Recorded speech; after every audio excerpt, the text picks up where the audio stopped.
Hi everybody! Welcome back to another episode of Teens No Cap. I'm your host, Charity Chafee. I am a licensed mental health counselor who specializes in the treatment of high-risk teens, adolescents, and their families. And you're here today listening to a show that I'm creating all around teens in treatment. So this podcast was initially started because I love working with teens so much that they're my entire specialty.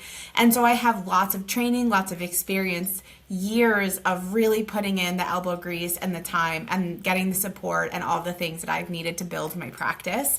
And it's something that I love so much that I wanted to increase my reach and to really find ways that I could help impact other people's treatment of teens and to shift the field a little bit in terms of how we see teens and how we treat teens. And so today I want to take some time and I want to talk to you a little bit about managing crisis when you are working with a teenager. So way back when in my career, I was a brand new baby therapist, and crisis was something that I think got everyone's heart pounding. You could hear your chest when someone said something that was like, you know, are they safe? You could hear yourself kind of like think and panic, etc. as a new therapist, right?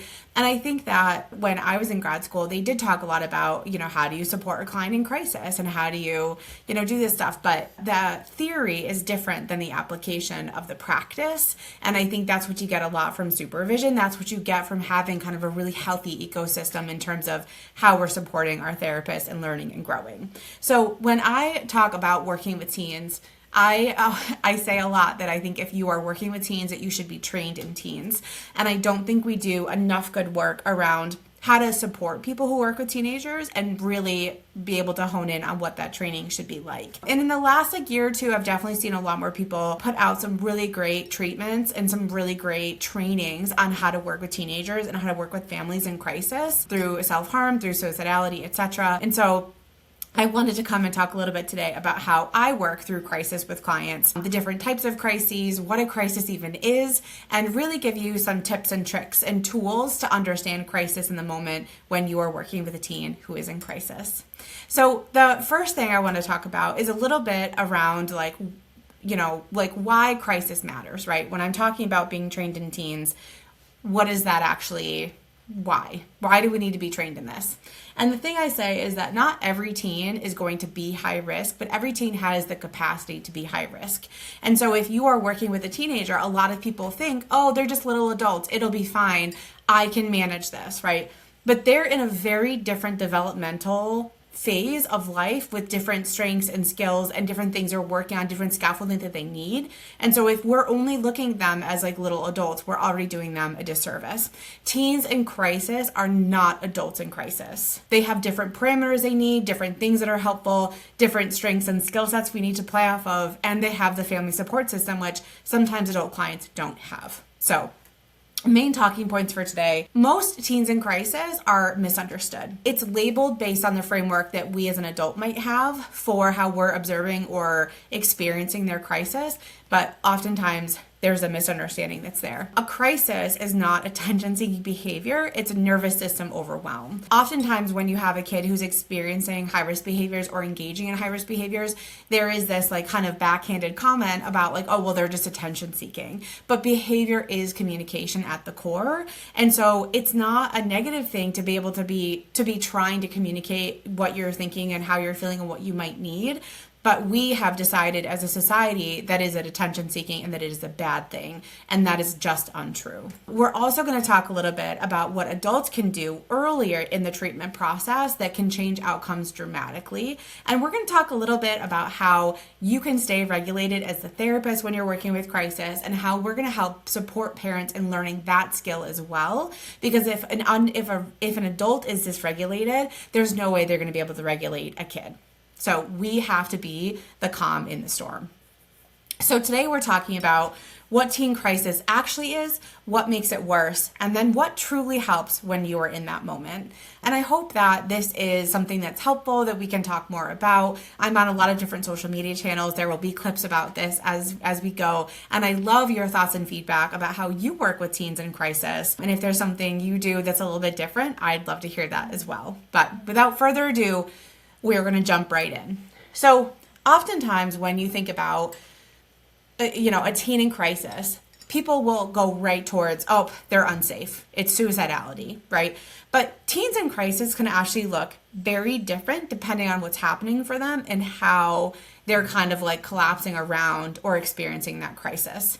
So thing one, what a crisis truly is at the core is that it's overwhelmed beyond coping capacity. That is it. Right? So a crisis to one client may not be a crisis to another client and vice versa. We all experience these things at different extremes, which is why it is so important to have these conversations with clients about where their capacity is and what they look like at different phases of treatment, of crisis, etc. And that's something I ask about early in the work because I want to understand what they truly know about their response to different things and what the family system knows about their response to things.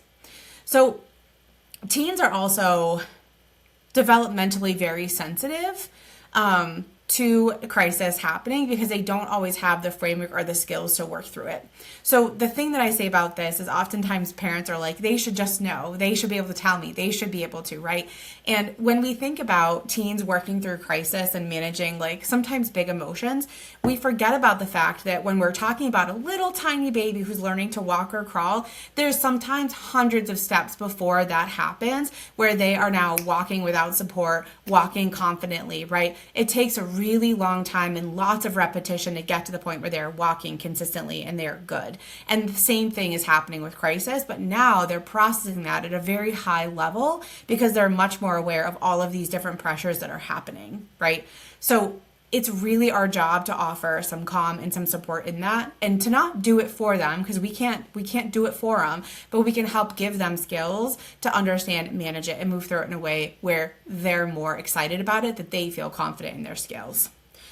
The third thing that happens, if we're talking about kids and teens in crisis, is that this is really like a nervous system flooding, right? So once the nervous system is flooded, their brain is not online. It is not online in the way of being able to really acknowledge things.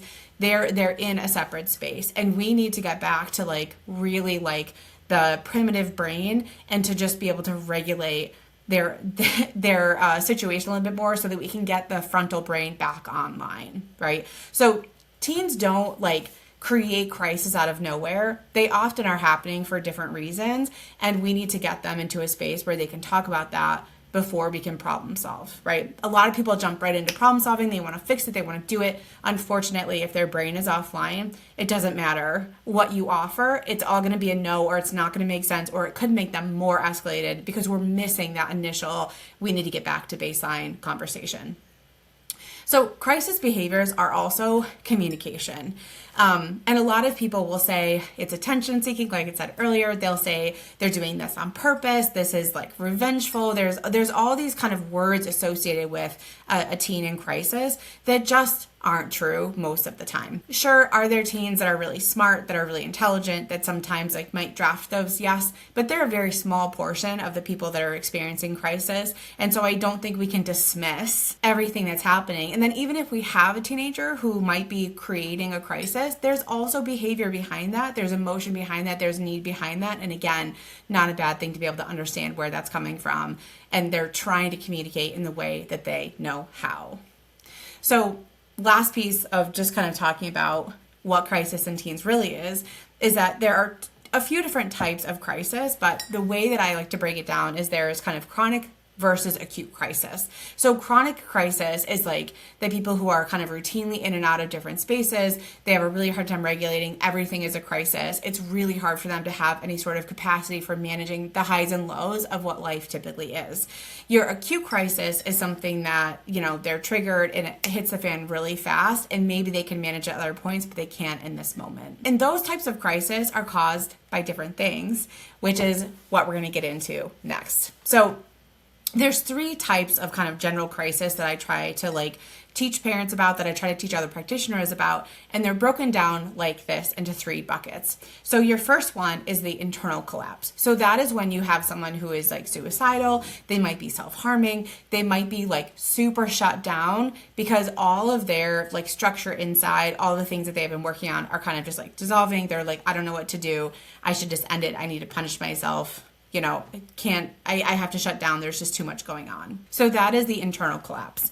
The external explosions are the kids we usually get that are aggressive, they're substance using, there's like escalations there's running, there's defiance, there's all these other pieces that are very outward expressions of like internal crisis. A lot of kids that experience this end up getting labels of like ODD, or they get labels of being really defiant, right? And at the end of the day, again, these are kids that like could get arrested. There is risk there because of the way that they're presenting. But at the end of the day, still is a crisis, still are things that require love and care and support and collaboration so that they can work through it. The last piece is a hidden crisis. That's a third type of crisis. And a hidden crisis is something that could be like an autistic burnout. It could be perfectionistic. It could be like identity distress. And there's all those different things that are kind of going into, developmentally speaking, what's happening for a teen at that moment, which is why it's important to kind of have a sense of like who your teen is and a sense of who your clients are. So that way, like, you can kind of see some of that morphing and developing so we can offer safety and first aid and support, hopefully, to try to prevent some of the crisis from happening. The other thing I want to talk about is that I think that there's also kind of like 3 subsections of crisis. And I think that one of those is really like the potentially, crisis driven stuff. Like if someone's applying for college and we know that like if they don't get in, they're going to get super heartbroken and it's going to be like a really downhill slope from there, right? That's something that we can do some conversation around. We can be planful around because we know that that is a potential for crisis. The next one is like the more of the acute crisis where it's like you're sitting in session and like all of a sudden you're like, oh my God, this is where we are in a crisis and we need to like figure this out. And then the last one is more of like the building crisis where they're not able to truly like regulate or relax, and it's just building until they eventually explode in whatever way. Internal collapse, external explosion, etc. But I think there's like different pathways to that I just want to make sure that I pointed out as well. Because I do think with crisis, not all of them are avoidable. Not all of them are meant to not happen. We learn a lot of good skills when we're experiencing like distress and like really heightened emotions. And at the same time, if we can give someone a structure to work through that, it's going to be an easier, potentially faster process for them now that they have the structure set in place. Being someone who worked in residential for a very long time, I've seen people that are superb at managing crisis, and I've seen people who crash and burn even though they might have had the same training I've had. They were trained by excellent trainers. They just couldn't apply it in the way that it needed to be applied. And I think that when we're talking about being in the clinical space, in a clinical room, there are a lot of people that like are trained very well in crisis management, but they get put on the spot and they just panic. Right? Which I think, as a side note, is a really good, it's really good to have consultation groups that are focused on your population. So that way, when those things happen, you have someone or a trusted group that you can talk through all those pieces with to get better at managing those crises with clients. So what ends up happening, and I've seen this with res staff, I've seen this with therapists, I've seen this with parents, is that there's a panic there, right? Of like, I have to fix this. Oh no, my kid is freaking out. They're going to kill themselves. All these things happen, right? And if we allow ourselves to spiral, if we allow ourselves to follow that emotion, it's going to be so much harder for us to focus and really center the teen's experience. And then all of a sudden, it's not about the teen anymore. It's about us and our inability to regulate ourselves. So if this speaks to you, really take into account the past situations you've been in that have been crisis driven, the past ones that have like really made you panic and have been anxious about it, and use those as conversations in your own therapy, in case consultations, in discussion with other parents, because you want to understand a better way to regulate yourself during that. And so you're not kind of getting off target and taking the focus off of the true problem, the true crisis here, which is the teen. The teen is not the problem. The other thing that happens a lot is that parents see a crisis happen and they get into a control battle. So they get into a fight about what's happening. They put expectations down that the teen can't meet, that maybe don't fit what's happening. And then all of a sudden you have this escalating battle of situations, which really you've given them something to fight about once you're trying to like fight for control. And then it's no longer about the teen in crisis. It's about this battle you're having with them, which is probably not really what it's about in the first place. Another thing that comes up a lot is this kind of immediate punishment for crisis, right? So if you'll have someone, for instance, who's having a panic attack and is having a really hard time, the immediate punishment by like, okay, well, if you can't go to school, then you're not going out with your friends later that day, right? And in that very moment, right, what you have just reinforced for the teen is that their hard emotions don't matter, how they're feeling doesn't matter, what they're going through doesn't matter, and that things will get taken away if they can't meet your standards as a therapist or as a parent. And that's not at all what we want to kind of like convey during a crisis. If your teen is in a crisis, it is not about punishment, it is not about a fight for control, and it's not about a battle. The next thing that comes up often, and this is with parents, and this is also with practitioners, because I've certainly seen that, is this idea that when you're in crisis, just use coping skills. You will be fine. Just use your coping skills, right? And the hard part with that is that we can say that until we're blue in the face, but if we're not actively engaged in that process, supporting them, offering them sometimes, right, if their brain is offline, it's going to be so much harder for them to put it into place. To give you an example, think about the time that you were like, I want to lose weight. And you had someone in your life who was like, okay, we'll just go on a diet. Just diet. It is so hard and it takes so much thought sometimes to go from I'm spiraling, I'm so fat, I'm so ugly, I'm so whatever, I feel terrible, my body hurts all the time, to just find a diet, right? It feels very dismissive in the moment, and it feels very much like you don't understand the entire depth of what's happening, right? And if we're telling kids or teens, just use your coping skills, we're also showing that we don't want to deal with it. We're showing that like they should be able to manage it on their own, which some teens, sure, they're at that space, but a lot of teens still need that help and support to be like, how do we work through this together? It is a we thing when a teen is in crisis. It is not just a them thing. The last thing I will say is that I think sometimes in really honest, genuine ways, we shame kids and we shame teens for experiencing those emotions.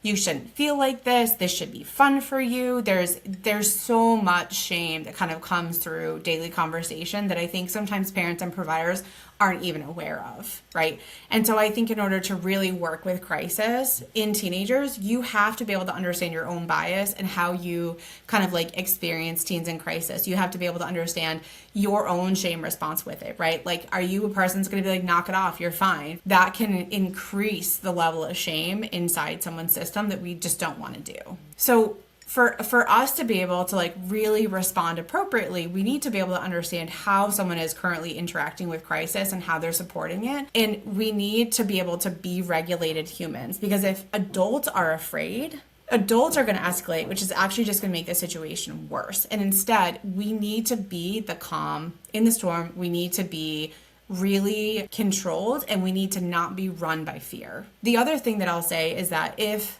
a teen senses that you are fearful about something that they are saying or doing or how they're presenting, you have almost immediately communicated that you are not someone that they can rely on and that you can't control the situation, which is not what we want to convey when someone is coming to us with like sometimes some pretty intensive emotion. So we have various factors that matter a whole lot when we're dealing with crisis. Sure, there are some things that might translate to working with adults, and there are some things that might translate to working with teens.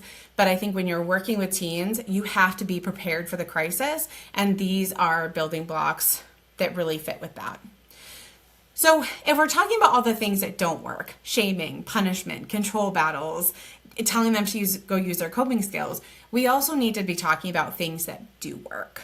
So when I was working residential, I was trained in a few different models of how to therapeutically work through crisis intervention, which was super cool. And it taught me in that way a very structured system of how we work through crisis in a way that allows us to kind of like ensure the scene is safe and that the client is stabilized, and then to like work through those spaces of like connection and support and problem solving, right? So I want you to think about a very simple framework that I'll go into a little bit more. So the first thing we want to do in those situations is to stabilize. And we might think, okay, like what does that even mean? What we're looking for is to stabilize the nervous system, right? Now, we're not looking for them to be totally regulated. We're not looking for them to not be crying. We're not looking for them to be, totally, on board, etc. But we're looking for them to be able to regulate and attune with our nervous system, right? Parents oftentimes forget about the power of co-regulation, and I think that is so important with teens. So when you have a teen in crisis as a clinician or as a parent, you are allowing the client to kind of like borrow your nervous system for a few minutes, right? Like we are gonna get you to a space where you feel more regulated. Your heartbeat might be back down to normal. Your blood pressure might be slowing down. Your breathing might be slowing down, right? You can still be crying. You can still have emotion, but we want to get that front brain back online so that they can actually engage in that period of connection, right? If someone is like highly unstabilized and they're trying to like, I don't know, jump out of a window, we have to stabilize them and get them to safety before we can like truly connect and understand like what's happening for them to then rebuild that process and create like that safety. So the first thing is to stabilize. So you want to stabilize the nervous system. You want to get them safe. You want to like really just get to the point where like they're back online and can have that conversation with you. The second thing is connection. And this is something that I really enjoyed doing when I was in residential, because I knew those clients so well, just like I know my clients now. I know them so well that I can crack a joke in the middle of them like absolutely losing their shit and they're like, she gets it. I want to be able to use humor in different things that matter to them to truly have that connection so that they know that I'm there with them, right? And if I'm going to take a step back, if you are a therapist who's panicking and you can't think about that in the moment, you have lost the opportunity to connect, and that client doesn't feel safe, doesn't feel contained and supported, and then you're not actually allowing them to go through the process, and you're not focused on them, you're focused on you. So when you're working on building supports and strategies for teens, working through crisis is a prime example of how you can really show up for your teen clients in a way that someone who just says they work with teens and doesn't have any training can't. So the next thing we want to focus on after stability is the relational safety. We want to be able to provide support for them and to let them know that we are literally here for them and that we're doing the things they need to do and that we hear them and that we want to be there to support. This is the time to say like, hey, like I got you and we will figure this out. And like, I believe in you, like it will be okay. We want to be really encouraging. We want to be really supportive, but we also want to follow their body language. We want to kind of like really sit with that. I think when we think crisis, it puts up a red flag in our head of we have to go fast, fast, fast. But crisis doesn't have to be fast. Crisis can be slow. We can take our time to truly allow people to experience that process of slowing down, because in a crisis, their brain might already be racing and we don't need to race. We can slow it down.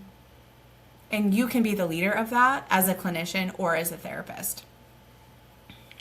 So the next part, after you have connected, you're kind of having some conversation, you want to understand what's happening. So that's where you're asking them some questions about, like what the trigger was and how they're kind of thinking about things and what they see as potential outcomes, right? We really want to like be so curious in this space because we don't want to make the assumption. We don't want to like, wrongly identify something and then miss the opportunity to have that person feel so seen and so heard and so supported.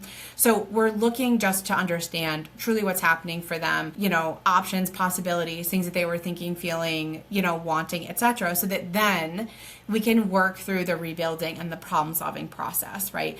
We can't just run in and problem solve for them through crisis. We can't. We have to be a joint team. We have to be collaborative in that. And the more we go through that process with them, the faster it's going to become, the easier it's going to become, the more they know that they're being seen and heard during that. Oftentimes when I'm supervising a new clinician or I'm working with a parent, I get the question of like what parents' job is during crisis. And I do think that parents in the teen area feel like it is their responsibility to solve the crisis. And I think that is more from the tween era where like they really depend on you for that. But when we're talking teenagers, right, like 13 to 18 to 22, your job is actually not to solve the crisis. Your job is to steady the ground and provide enough support so that they can get their bodies and their brains back online so that they can engage in collaborative problem solving. So your job is not to problem solve. Your job is just to steady the ground. And then the other part of it is your job is to really just try so hard to not take this crisis personally. Just because your client is having a crisis, it doesn't mean you're a shitty therapist. If your teen is having a crisis, it does not mean that you're a shitty parent. It could not even be about you. But if we're jumping to this conclusion and we're internalizing this and taking it personally, we've already missed the point. There may be feedback that teen might give you after the fact that you need to be ready to listen to, but it's not in the middle of a crisis. So one of your biggest jobs as a clinician or as a therapist is to just be a strong, solid, supportive container and to be able to understand the crisis process enough that you can help them walk through it. No teenager is expecting you are just gonna bang solve the problem. And they don't want us to do that for them. They want to be part of that process, and we need to be ready to show them. And so I think it's really important to understand crisis in that way so that you can not just help respond to crisis, but you can teach parents and you can teach teens how to manage their own crisis, how to have that control and walk through it. Things are going to happen in life, and we need to be able to manage the really heavy, hard, sometimes triggering emotions that we go through. One thing I will say is that with every crisis, there is always, I think, that time where people are like, does this person need a higher level of care? And when we get into our high-risk teenagers, so often the conversation is like, well, if they present with any risk, they should go. And I think that the task with hospitalization is very multifaceted, and I don't think it's something I can entirely answer in this podcast because it really just depends. The things that we don't want to do, though, is we don't want to reinforce the hospital as a safe coping skill. There are absolutely times where it is, if a kid cannot contract for safety, or if there's no one to supervise them at home, or if there isn't a support system, right? Those are things to consider. But inpatient and hospitalization can actually traumatize a kid. It can expose kids and teens to a lot more negative behavior than we would want them to. And the thing to remember is that those hospitalizations are not meant for long-term coping skills. We are literally removing a teenager from their everyday life with things that they're going on, and we're putting them in a container, right? A physical container. And we're basically saying, get better. So then they're doing okay. They start to feel less pressure and less stress. And then they get released and they go right back to their life with the same exact stressors that they're experiencing. So I'm not saying that hospitalization is bad. I'm saying that it should be used very cautiously, and that every single client should have an understanding of what that is like and why we're seeking hospitalization at different points in treatment. And then the other piece for parents to know is that they're not going to get the long-term outcomes of an inpatient setting without doing the work at home. So you can remove the teen from the environment, but the work is going to be the same when they get back. And we need to be able to help support teens in their home environment with the stressors that are going on to actively practice those skills. So that way, in a year when something happens again, they have the skills to manage it and they don't have to go inpatient to get away from it, to get better. Now, mind you, like I said, hospitalization is not a bad thing, but I think the way that we have thought about it before and the way a lot of practitioners in private practice think about it is the second someone expresses risk, you have to go get screened. It's a liability for me if you don't. You have to get hospitalized. And I think that that's a really damaging conversation. And the thing that I would want you to think about is if you are a therapist who's done that, or if you have a client that this comes up with again, I want you to really sit and think about how that feels to a client when they're expressing risk and your potentially first response is, you have to be hospitalized. You are literally showing them in that moment that you don't have the skills, that you're scared, that the liability might be the reason you're doing it, and you're not actively looking at the client in front of you and trying to figure out what this means, why does it mean this, how can we work through this, and what's a practical long-term skill. So the actions you choose as the therapist in moments of crisis also relay a lot of communication to your clients, to the families you're working with, which again is why I think every clinician who's working with teens needs to be treated so well. We need to be trained so well in working with crisis. So there are some things, I know I've talked a lot about therapists and parents, but there are some things that therapists miss when we're working with crisis. And I had kind of mentioned them a little bit before. I think there's a huge trigger happy situation with liability. I think that there are a lot of therapists who are so afraid of losing their license, so afraid of getting sued, so afraid of their clients actively being hurt, that instead of taking the time to really work through it or to learn better skills, they just send everyone to the hospital to get screened. And the process can be really daunting. It can be really jarring. Teens don't like it. Parents don't like it. It can be exhausting. And it can be a drain on the system if that is not actually a teen who would benefit from screening and isn't going to get put at inpatient anyway. I think that happens a lot. I think we should talk more about it as we go.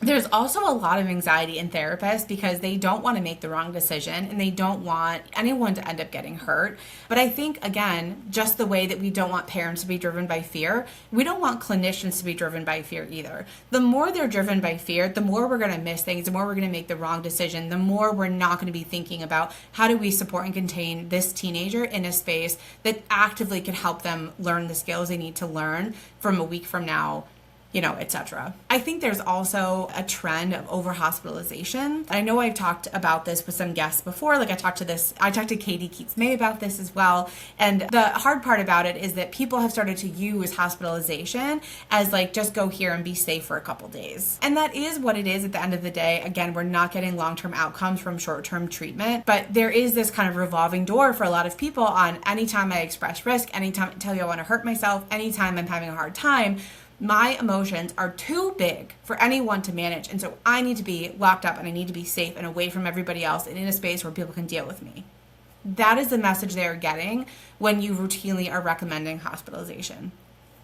So in your consultation groups, whether it's my group, which happens twice a month if you are open to a case consultation about teenagers, in my group, we talk a lot about how we're assessing for hospitalization, why we're assessing, and what those factors are. So in your case consultation groups, I would have that discussion. I would be talking about, when do you hospitalize someone, right? And get different perspectives on that. I'm not saying that mine is absolutely perfect. I do work a lot with teenagers. They're my entire population. I really believe in the work that I do.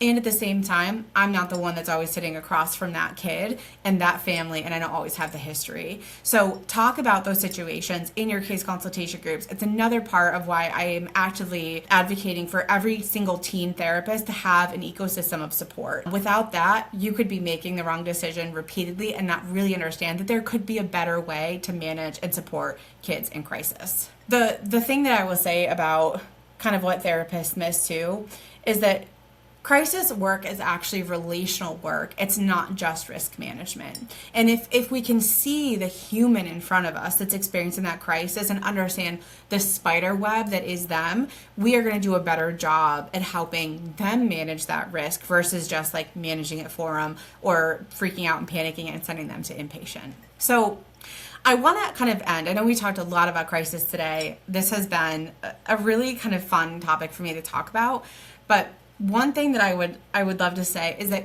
crisis can actually be a turning point for hope, okay? Crisis gives an opportunity for us to work through really intense emotion. It gives us an opportunity to really show up for teens and families. It gives the families an opportunity to show up and to learn about what's happening. And it allows us sometimes like a new growing edge that we didn't see before or that maybe wasn't up for discussion, okay? So after a crisis, we want to make sure that we're going back and we are processing that crisis, right? We're processing what we learned from it. We're processing what we did, how it came across, the reflection, right? What we would have done differently, both as a clinician and as parents and teens. I think all three people can use that when we're talking about kind of post-crisis situations. I'd also spend time talking about any sort of like shifts that they're experiencing, whether it's in their mental health journey, their identity, anything that kind of like might have moved, right, in the time of that crisis. Because again, crisis can be a really big opportunity for understanding, for growth, for change. And we can treat it like that. And it doesn't have to just be something that's big and scary and that's going to eat us. Post discussions also allow for us to have reparative conversations. And I think this is one thing that a lot of people miss. we can have a really great understanding and we can make the best decisions possible and we can have really good conversations and get through a crisis, and people can still have some negative thoughts or negative feelings or something that didn't feel quite right to them, right? So just because you get feedback or you have a client or a family who might be upset about a certain part of the process that happened, again, it doesn't make you a bad clinician, but it gives you an opportunity to show your own growth and development as a teen therapist and to show that like that repair can be made, right? Repairs can happen a lot in our society, but I think we are in a space of cancel culture and it happens really quickly. And I love to have these conversations with teenagers about all the different dynamics that can happen and that we can repair and that I can learn and grow, even though I'm a therapist. And I think a lot of them think I have a perfect life, but I don't. I'm just human.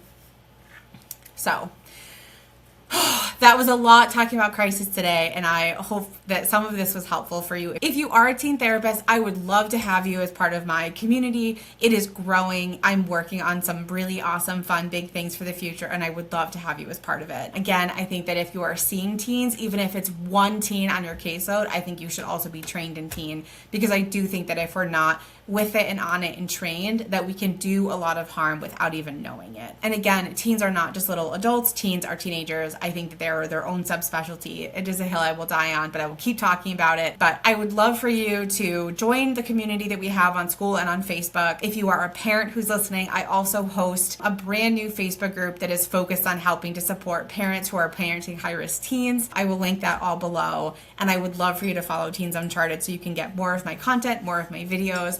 And if you have topics of conversation that you would like me to discuss, or if you want to join me on the podcast, I would love to have you. So any topic about teens is fair game. Please just hit me up. I'd love to have you on. But until next time, happy Friday. Have a good weekend.